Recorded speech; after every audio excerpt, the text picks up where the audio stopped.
beloved, Boss Mike Cervera.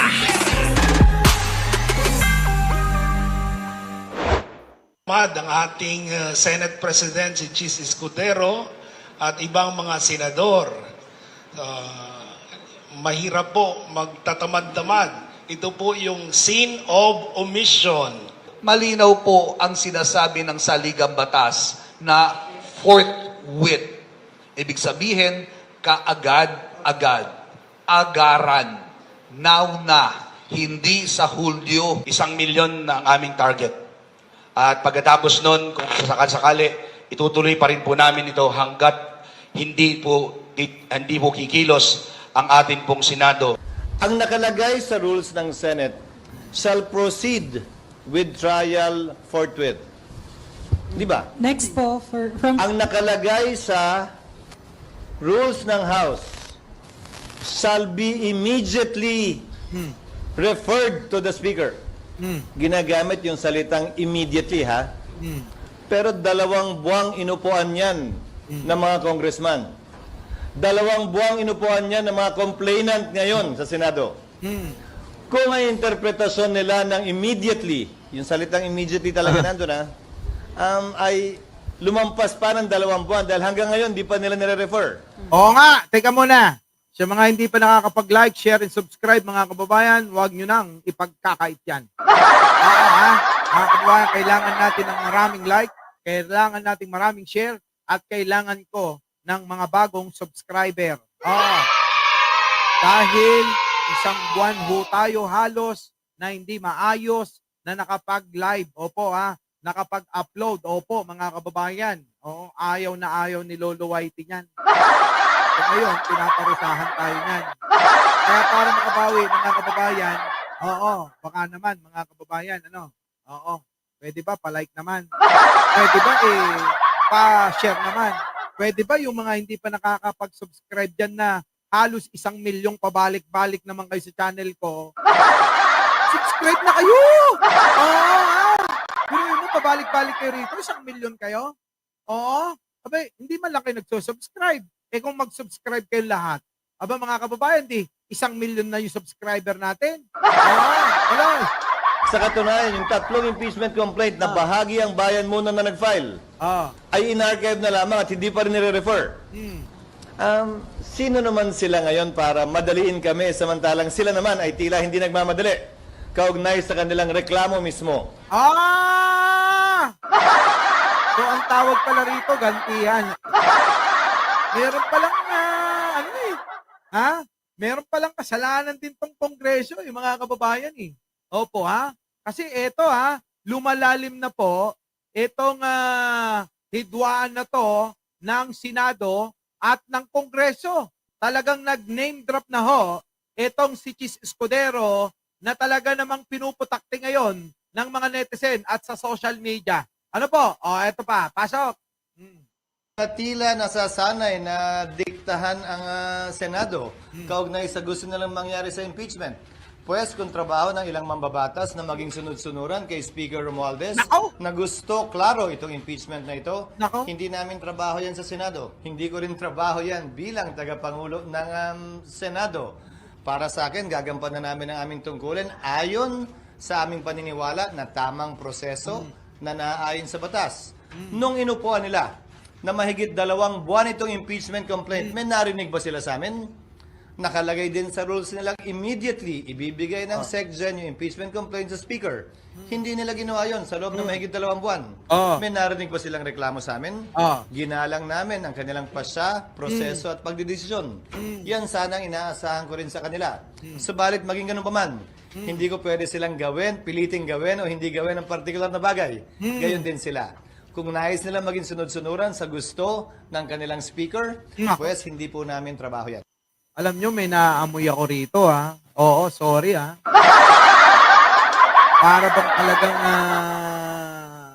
kilala naman natin, si Chis Escudero, na malapit ito sa Pangulo. Malapit ito sa First Lady. Ano po, mga kababayan? Pero para bang tila, ako mga kababayan, ayokong sa inyo, ayokong balot ng asukal. Oo. Sa English, sugar coat. Ano? Ayoko magbalot asukal sa inyo, mga kababayan. Bakit? Ako, nakikita ko rito mukhang may hindi na pagkakaunawaan itong itong Senado at itong Kongreso. Kita nyo, nagsisisihan na. Ano po? Mga kababayan? Nagsisisihan na eh. Hindi kaya mga kababayan napabalita na etong si Speaker Martin ay tila ba sisibakin at papalitan na eh. Narinig niyo na po ba yung kwento na yon? Narinig niyo na po ba yung mga alingaskas na yan? Sapagkat mga kababayan, tila ba parang ang nais ng ilan ay palitan na bilang speaker itong si Martin. At nagulat din ako dahil bigla-bigla itong si number 1 contender na pwedeng pumalit sa kanya ay si Albi Benitez. Naku, wag niyong babasta-bastahin yan, mga kababayan. Yung Albi Benitez, na ngayon nagulat din ako, na tagal-tagal ng panahon, talaga namang maraming nalilink na babae dyan, Biglang parang binabanatan ng ganun, Biglang may propagandang bigla, Tapos ang sabi mga kababayan, yung propaganda, sabi ng ilan, sabi, di umano, mga kababayan, itong propaganda na ito ay galing sa kampo ni Martin Romualdez. Ang pating. Ano na kaya, mga kababayan, Ano na kaya? Ano kaya ang nangyayari dito? Paano na mga kababayan? Kung ang relasyon, ng etong mga ito, kung magkahiwalay kaya. Diba? Alam nyo kasi si Albi Benitez, matatawag yung kakaiba yan, tahimik lang yan, pero maraming kaalyado yan. Oo, maraming kaalyado. Hindi kaya.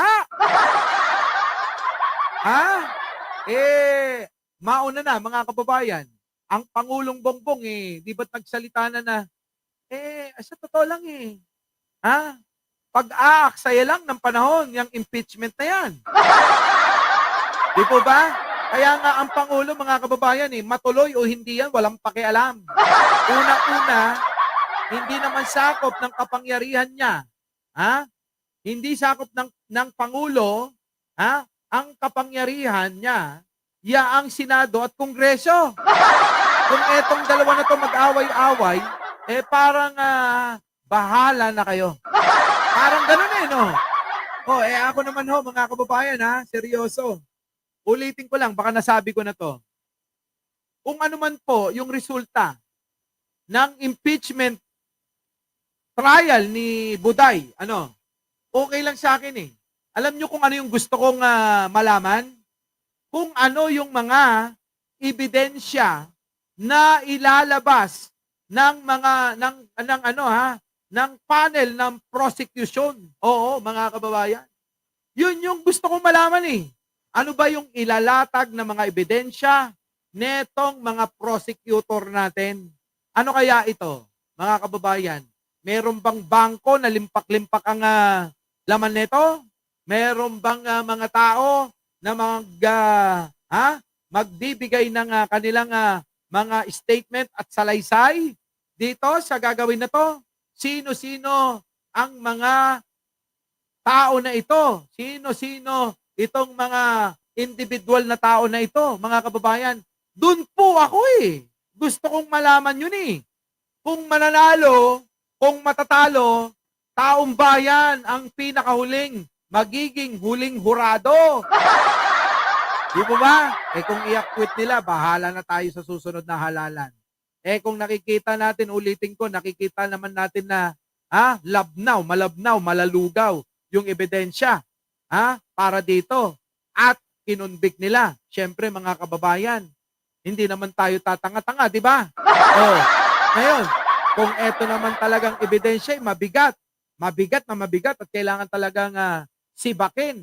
Oo. I-convict itong si Aling Buday na kumakapit na lang sa baba ni Aimee. Ay, mga kababayan ko dapat siguro, sa susunod na halalan, tandaan natin tong mga tao na to na hindi sinunod yung kanilang mandato, mga kababayan, ay tayo'y gaganti. Tayo ay boboto nang hindi sila kasama. Ulitin ko ulit, excited po ako na malaman, marinig, makita kung sino-sino ang mga tao na iimbitahan para magsalita, para magpatotoo. Darating kaya yung mga dating in-interview, dating mga inimbitahan sa Quad Committee. Ano? Sila ba'y magsasalita uli rito? Kita nyo mga kababayan ko. So yun po yung gusto ko malaman. Darating ba si Kerwin Espinosa? Darating ba si Marian Rivera? Sigurado darating si Chel Jokno. Kasi isa siya sa prosecutor. Di ba? Oo. Pero mga kababayan ko, excited talaga ako malaman kung anong mga ebidensyang ilalatag nila. Di po ba? Kaya mga kababayan, tingin ko ilang araw na lang naman. Oo, hayaan na natin yan. Isa pa mga kababayan. Bukod dyan, meron pa akong, ito naman ano ko lang opinion ko lang. Hindi ko sinasabing magiging tama at hindi ko na sinasabing magiging mali. Minsan naiisip ko mga kababayan hindi kaya ito talagang inuutay-utay lang kasi hindi pa talaga nagkakasundo yung ilan dyan. Di ba? Baka mamaya may mga senador pala tayong Korean. Di ba mga kababayan ko?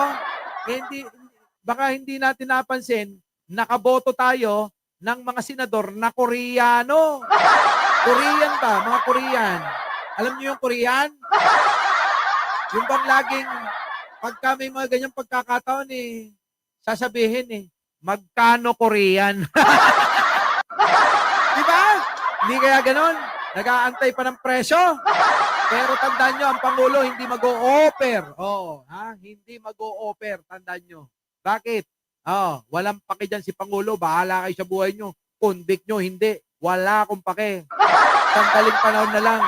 Matatapos ko na yung termino ko. Okay na ako. Nakagawa na ako ng paraan para hindi tayo mabaon sa utang. Gumawa na ako ng batas na hindi na pwedeng umutang ang Pilipinas. Yun ang sabi ni Pangulo Kaya, sorry na lang sa susunod na magiging presidente. Hindi ka na makakakurakot ng gusto tulad ng iniisip mo. Kung ang iniisip halimbawa ni Sara, magiging presidente siya, sorry ka, Sara. Hindi ka na makakautang tulad ng tatay mo. Hindi mo mabibreak yung mga ninakaw ng tatay mo. Ibig ko sabihin, mga kababayan, Ganun yun So mga kababayan, sorry naman Biruin nyo, gusto ko lang bumawi sa inyo. Magdadalawang oras na pala tayo.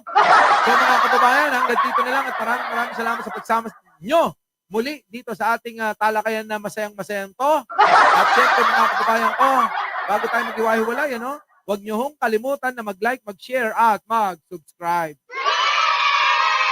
Ako po, ang inyong lingkod lagi. Araw-araw nyong mapapanood. Minsan replay, minsan live.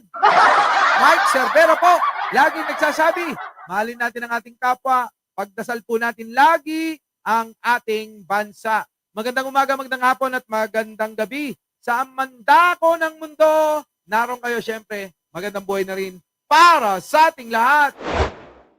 Our beloved Boss Mike!